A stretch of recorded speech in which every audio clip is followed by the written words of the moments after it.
सबसे पहले क्या करेंगे,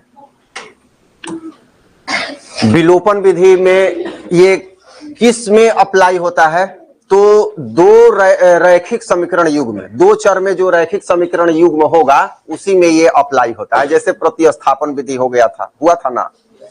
अब इसके बाद आ रहा है हमारा विलोपन विधि। तो इसमें करते क्या है, बहुत ही आसान विधि है। सबसे पहले इस विधि में रैखिक समीकरण युग्म के दो चरों में से किसी एक चर के गुणांक को समान कर देते हैं, मतलब बराबर कर देते हैं। ये क्या है, जब उदाहरण अभी हम लेंगे तो समझ में आएगा, ठीक है ना। उदाहरण के साथ एक क्वेश्चन बनाएंगे, इसके बाद स्टेप बाय स्टेप सारा कुछ क्लियर हो जाएगा। अब जब चर का गुणांक समान हो जाएगा तो या तो उसको जोड़ेंगे या घटाएंगे इस प्रकार से कि उसमें एक चर समाप्त हो जाए, एक चर को ही समाप्त कर दिया जाए। इसीलिए इसका नाम विलोपन विधि है। विलोपन मतलब विलोपित हो जाना, उड़ जाना, समाप्त हो जाना। समझ में आ रहा है ना। तो ये है, तो इससे ये होता है। अब उसके लिए हमें क्या करना पड़ता है दोनों समीकरणों में, तो कभी कभी ऐसा भी देखने को मिलेगा कि समीकरण में एक चर बराबर है, गुणांक बराबर है, केवल या तो जोड़ देना है या घटा देना है। या अधिकांश प्रश्नों में किसी एक समीकरण में अथवा दोनों समीकरण में हमें गुणा करना पड़ता है समीकरण को।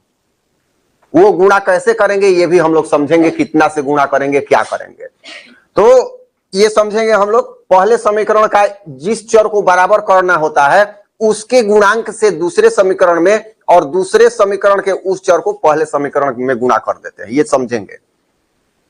इसके बाद क्या होता है कि जब जोड़ अथवा घटाव करेंगे तो एक चर समाप्त हो जाएगा, एक ही चर बचेगा, और वह चर जो होगा समीकरण के रूप में हमें प्राप्त होगा, जिसे हल करके उस एक चर का मान हम प्राप्त कर सकते हैं। क्योंकि एक चर का मान प्राप्त करने के लिए एक समीकरण, दो चर का मान प्राप्त करने के लिए दो समीकरण चाहिए, तीन का प्राप्त करने के लिए तीन समीकरण चाहिए।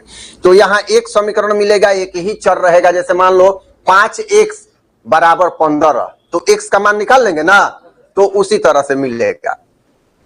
अब क्या होगा, जब मिल जाएगा तो एक चर का हमें मान प्राप्त हो जाएगा। तो जब एक चर का मान प्राप्त हो गया तो किसी भी समीकरण में, इसमें प्रतिस्थापन विधि जैसी बाध्यता कुछ नहीं है। किसी भी समीकरण में हम उस चर का मान रहकर एक और जो चर है, जैसे x निकाला तो y का, या y निकाल लिया तो x का मान प्राप्त कर लेंगे, हमारा रिक्वायर्ड आंसर हो जाएगा। चलो एक एग्जांपल लेते हैं। ये लिखा गया है ना सबका।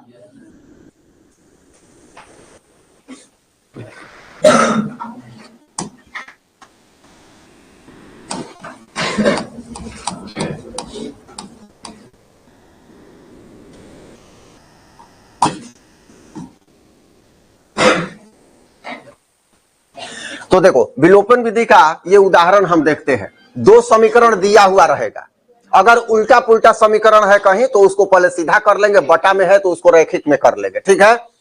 तो ये इस रूप में, इस प्रारूप में हमें दो समीकरण प्राप्त करना है। अगर बटा में है कुछ तो उसको जोड़ घटाव करके इस रूप में जैसे पहले किए थे।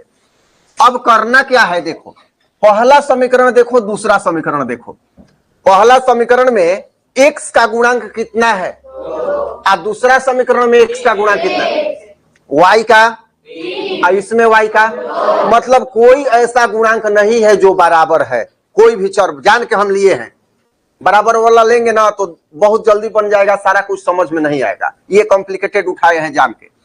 तो कोई भी बराबर नहीं है, हम जोड़ या घटाव करके नहीं बना सकते। तो करना क्या है, हम पहले टारगेट करेंगे कि हमें कौन सा आसान लग रहा है, कि क्या करेंगे क्या नहीं करेंगे। तो हमको ये पहले हमने सोच लिया कि x वाले को हम बराबर करेंगे, ठीक है ना। x वाले को क्या करेंगे, बराबर करेंगे। तुम चाहो तो y वाले को भी बराबर कर सकते हो। तो देखो x वाले को बराबर करने में क्या हमने कहा, एक बार सुना होगा कि इसके गुणांक को इस समीकरण में गुना और इसके गुणांक को इस समीकरण में गुना करेंगे तो x का गुणांक बराबर हो जाएगा। बाकी कुछ भी हो लेकिन x का बराबर हो जाएगा।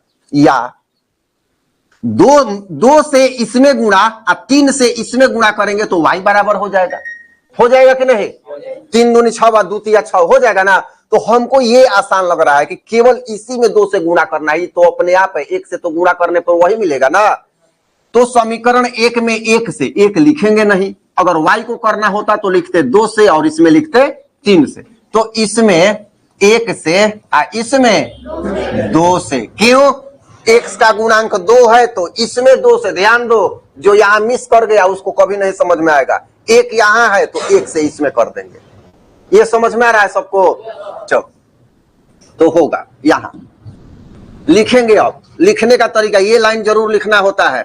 समीकरण 1 में 1 से, ये 1 से लिखेंगे नहीं, छोड़ देंगे, लेकिन हम समझाने के लिए लिख रहे हैं। 1 से तथा समीकरण 2 में किस से? 2 से गुणा कर। अभी गुणा कर। अब बारी आती है जोड़ने और घटाने की, ठीक है ना?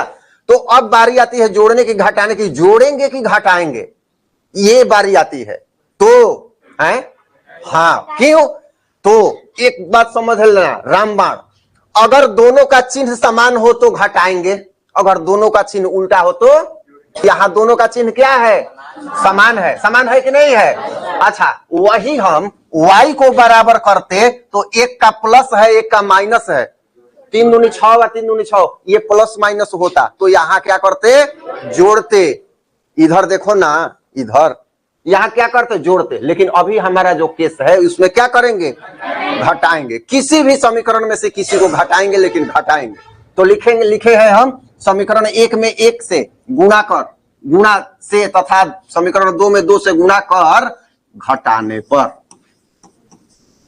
घटाने पर अब जब गुणा किए हैं तो हम क्या पाएंगे? 2x का 2x ही रहेगा, 3y का 3y ही रहेगा, बराबर 11। होगा कि नहीं इतना? अब इसमें गुणा कर देते हैं, क्या होगा? 2x हो जाएगा माइनस 2 दूनी का 4y, अब माइनस 24 होगा ना? होगा कि नहीं? और यहाँ क्या करना है? जोड़ना है कि घटाना है? तो घटाने में हमेशा चिन्ह चेंज होता है। अलजेब्रा में जब भी घटाव करेंगे हमेशा चिन्ह चेंज होता है। जैसे भाग हम लोग बनाते थे ना, तो ऊपर वाले से नीचे वाले को घटाना ही तो था, तो सब में चिन्ह चेंज होता था कि नहीं? तो ये करेंगे यहाँ पर। तो घटाव अगर यही जोड़ रहता तो कोई चिन्ह में परिवर्तन नहीं होता, चिन्ह वही का वही रहता। तो यहाँ क्या है चिन्ह? तो माइनस। यहाँ क्या है? यहाँ क्या होगा?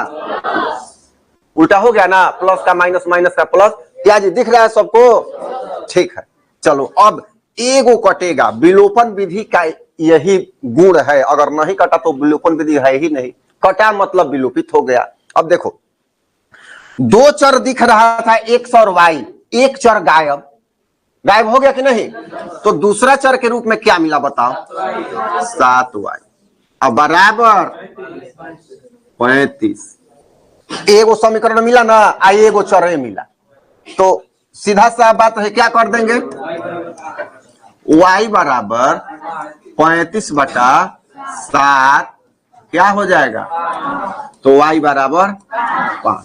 इसी क्वेश्चन को हम लोग प्रतिस्थापन विधि से बनाए थे, तो देखना कितना लफड़ा लगा था। मतलब 2-3 स्टेप ज्यादा लगा था, ये तुरंत आ गया। वही क्वेश्चन है दूसरा। अच्छा, अब रूल है यहां पर, यहां कि जब देखो, जैसे स्टेप वाइज था हमने किया,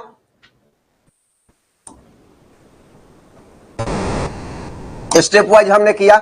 रैखिक समीकरण युग्म में के 2 चरों में से किसी एक चर के गुणांक को समान करेंगे। हमने किसका किया? x का समान किया। इसके बाद इसके लिए समीकरण में, दोनों समीकरणों में से एक में या दोनों में, हमने एक में किया है लेकिन दोनों को दिखा दिया एक से करके, उचित संख्या से गुणा किया जाता है। गुणा किया ना दोनों में, एक में 1 से, एक में 2 से, किया कि नहीं किया?